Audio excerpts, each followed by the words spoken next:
The holiday season is supposed to be the time of joy and love and connection to our loved ones. But let's be real, for so many of us, it turns into a nightmare. From finding the gifts for everyone and the right gifts at that, to hosting parties, to decorating, to attending family gatherings, all of that can leave you feeling drained. But if it was just that, it wouldn't even be as bad. The problem is that stress during holidays screws up your hormones and then leaves you with that effect for months on, if not years. And so many people don't understand just how much it affects our hormones. And this is why today I want to talk about what happens to us and how to prevent these effects from happening in the future. Because it's not just the hormones, it's your mood, it's your energy levels, it's your overall health. But it's not that bad. You can actually get to a place where you're enjoying the holidays, feeling energized, feeling balanced, and more joyful. Because that's my hope for you. So let's talk about holiday stress, shall we? First, we have to address cortisol. Cortisol is our primary stress hormone. It gets released during the fight or flight mode. And if you think of how humans lived for millions of years, that helped us survive. Which means when we're temporarily stressed, our bodies spike up that cortisol, help us fight or flight, and then we're done and over with that. But it's meant for short-term stress only. We are now living in a society where stress stays up. And if you think about the holidays, for most people, it starts somewhere around October, November, and it goes all the way through January. And when cortisol levels are high for a prolonged period of time, that leads to anxiety, insomnia, weight gain, fatigue, brain fog, weakened immune system, which is why we can easily get sick, adrenal fatigue, a condition where adrenal glands are too exhausted and just cannot produce enough hormone. More on that in a bit. Now, when you're thinking logically, buying gifts shouldn't be that stressful. The problem is how your brain and your body perceive it. So during the holidays, your body interprets these common stressors, preparing meals, shopping, or family dynamics as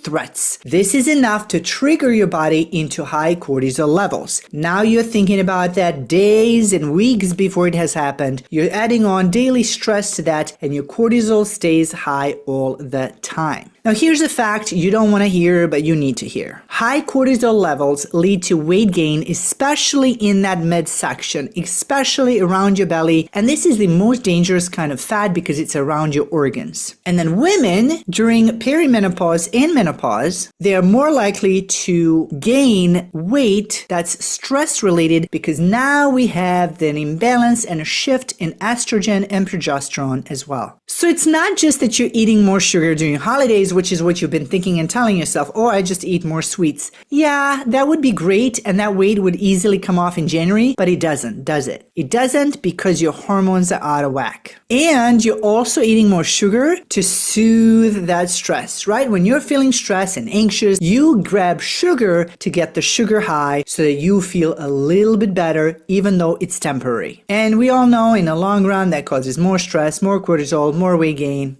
and so on. A study done in psychoneuroendocrinology, which is basically a study connecting mind and body, finally, found that women's cortisol levels tend to be way higher during the holiday season because they're under social and under family stress. And that's exactly what you've been experiencing, isn't it? The next hormone that I really want to talk about here is adrenaline, our fight or flight hormone. Adrenaline is released alongside with cortisol to provide that immediate burst of energy to help you deal with a threat. In this case, perceived threat. So again, back in the day when we had a bear or a lion that jumped out at us, we had to have cortisol and adrenaline rush in our body so we can fight or flight and win or escape. But in the process of fighting or flighting, those hormones and that energy gets used. The problem with cortisol and adrenaline when we get pissed off at the creepy uncle is that it's not used. You're internalizing. You're sitting there and you're just thinking, I do not want to listen to this crap right now. So that would be like driving an amazing sports car with both pedals all the way down. You are trying to stop and you're trying to give it gas at the same time. There's too much energy, but it's not going anywhere. See how problematic that could get? Too much adrenaline for too long leads to a crash. This This is why we end up feeling lethargic and sluggish and like we can't get enough energy. If we're not careful, this can turn into a full-blown anxiety attack. Not to mention that in general, women need to sleep between 9 to 10 hours per night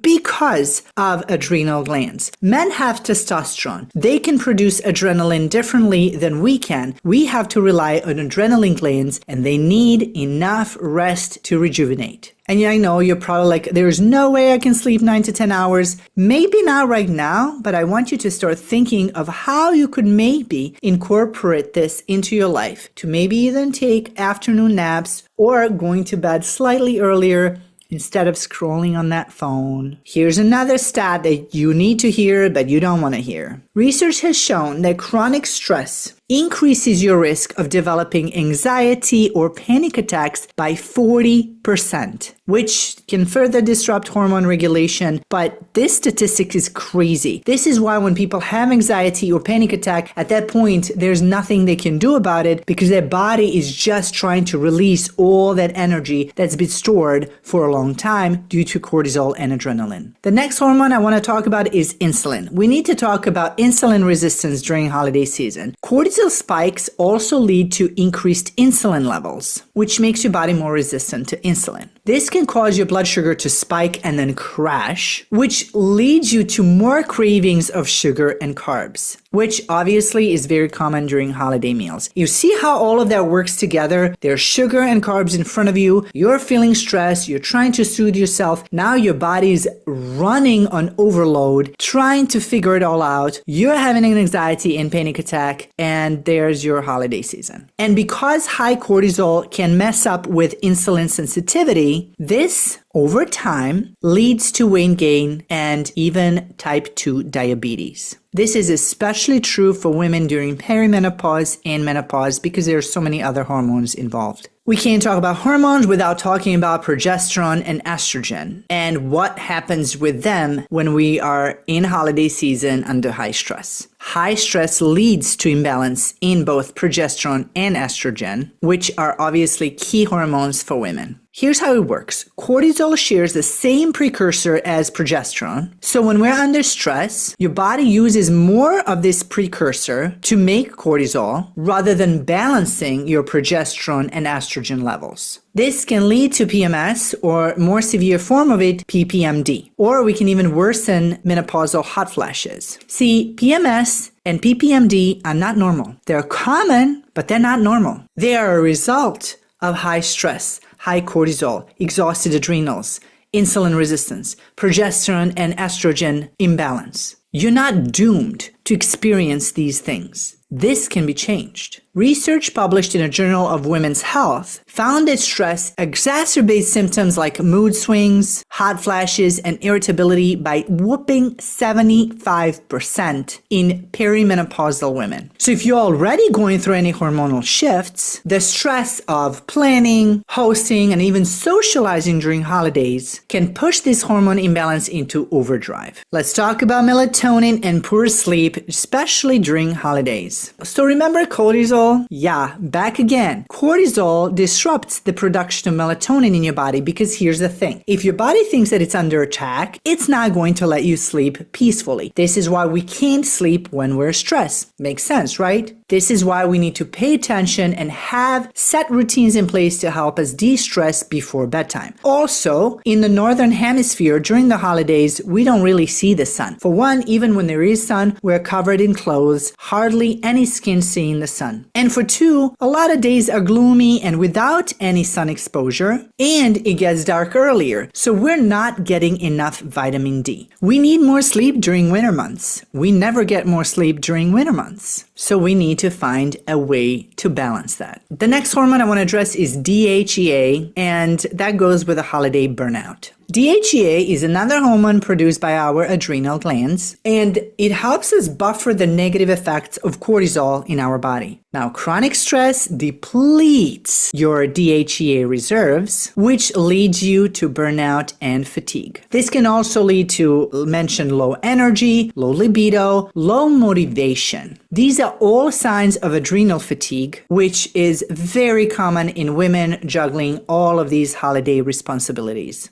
And now we need to address gut health because hormones aren't the only thing that gets messed up. Stress also disrupts your gut health, which is crucial for producing serotonin, which is our happiness hormone. Remember, you're also eating more processed foods, more processed sugar during holiday season, and this creates an imbalance in even already healthy gut system. But due to all of these additional things, like cortisol, adrenals, fatigue, eating even more sugar to de-stress, this shifts your hormones even more and gets you in a situation. Stress can cause serious issues in your gut, such as leaky gut, which makes it harder for your body to absorb nutrients and actually releases toxins in your body, which then creates more inflammation in the body, affects your mood, makes you anxious and depressed, and nothing good comes out of it. Remember, about 80 to 90% of serotonin, our happiness hormone, is produced in our gut. And our gut is also the one responsible to make us have cravings to either healthy food that our body needs or processed foods that we don't need. Now, how do we change all of this? How do we actually enjoy holiday season? I will say this. You first have to love yourself enough to care enough to make changes. Because if you don't make changes, nothing's going to change. If you don't take control, nobody will. And if you wait any longer, some of these things will be irreversible. So here's a quick list of things you can do, although I have a whole video dedicated to that you can watch after this one. Make deep breathing and meditation your non-negotiables. Exercise. I don't care if it's 10 minutes at home, half-assing it. It's still better than not working out. 3. Make sure to stay properly hydrated, which will help balance out your cortisol levels. 4.